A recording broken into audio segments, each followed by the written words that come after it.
सैया पहन के गेरुआ साड़ी सजनवा हमरो के बलमवा हमरो के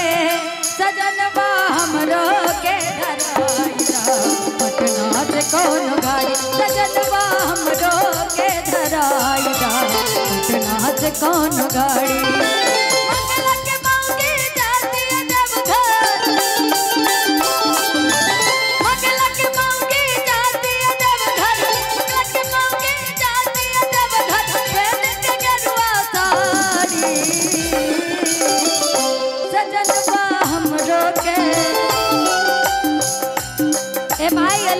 हेलो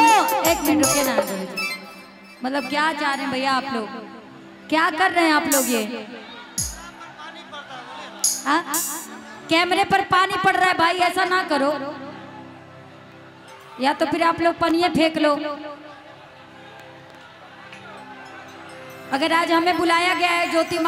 माही है तो कैमरा की वजह से और आप लोग भी जो मनोरंजन करते हैं वो कैमरे का ही देना है हाँ कवरियों पे फेंके जितना उन लोग को भिगाना भिगाइए कैमरा नहीं और इधर यहाँ तक यहाँ इंस्ट्रूमेंट तक आ जा रहा है अरे मंगला के मांगी जाती है देवघर मंगला के मांगी जाती है देवघर पहन के गेरुआ साड़ी ए बहन जी उतना ही करिएगा ये भक्ति भाव है ना तो थोड़ा सा लगे नहीं भक्ति भाव का माहौल है मतलब मैं हाथ जोड़ रही हूँ आपसे रिक्वेस्ट कर रही हूँ यहाँ सैया जी दिलवा मांगे ले नहीं हो रहा है मैं आपसे रिक्वेस्ट करती हूँ गरिमा में रह करके है ना बड़ा हम गाँव तो निकल का वायरल हो जाए बड़ा दिक्कत हो जाए हमरो ला सजनवा हमरो के बलमवा हमरो के सजनवा हमरो के धराइदा पटना से कोनो गाड़ी बलमवा हमरो के धराइदा पटना से कोनो गाड़ी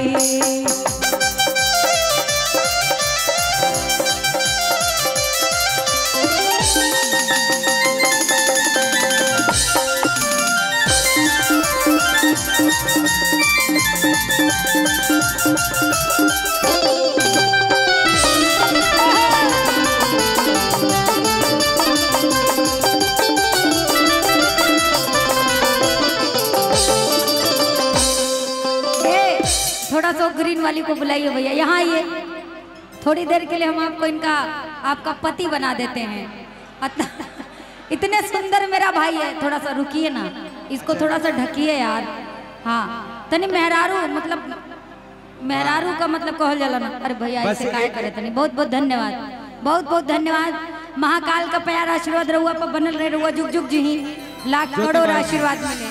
और जैसा आदेश है इधर महिलाओं के लिए बनाया गया उनको देखने के लिए इधर जितने भी हमारे नौजवान भाई हैं उनसे ये तो भाई थोड़ा सा आप लोग छोड़ दें खड़ी है इसलिए आपसे आग्रह के थोड़ा सा इस दीर्घा को आप लोग छोड़ दें इधर जो भी हमारे नौजवान भाई उनसे आग्रह के थोड़ा सा इस दीर्घा को आप लोग छोड़ दें इधर महिलाओं के लिए है आप लोग थोड़ा सा छोड़ दें अरे पिछला सावन बीत गईल नहीं आए देला हमरा के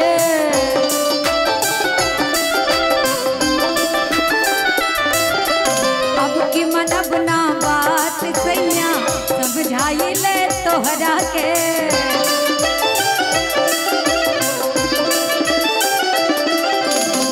ये बात आप उनसे कहिए उनसे वो जो हमारे रुपेश भैया हैं उनको बुला के लाइए पिछला सावन बीत गईल नहीं जाए देला हमरा के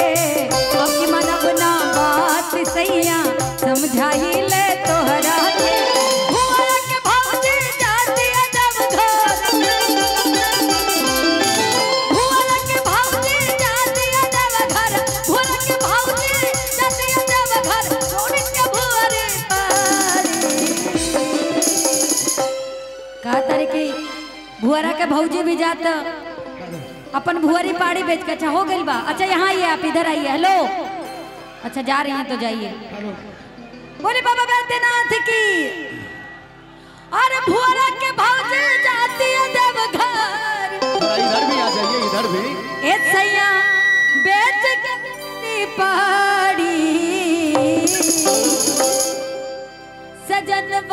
हमरो के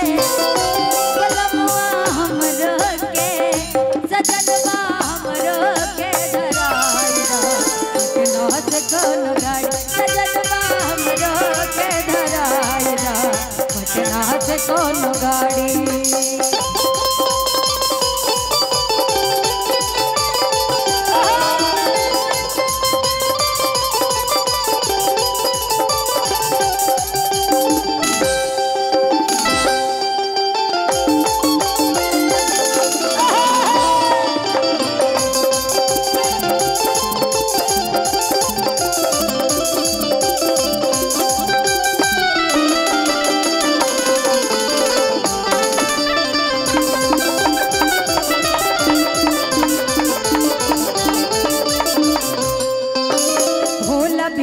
हम जइबे करब मन में श्रद्धा पारबा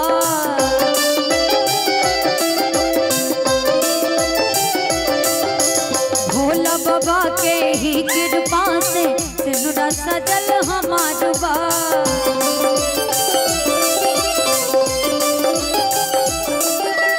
भोला भिरी हम जइबे करब मन में श्रद्धा पारबा भोला बाबा के ही कृपा से सिनुरा सजल हमार बा। चंद्र के चांद चांद अदाघा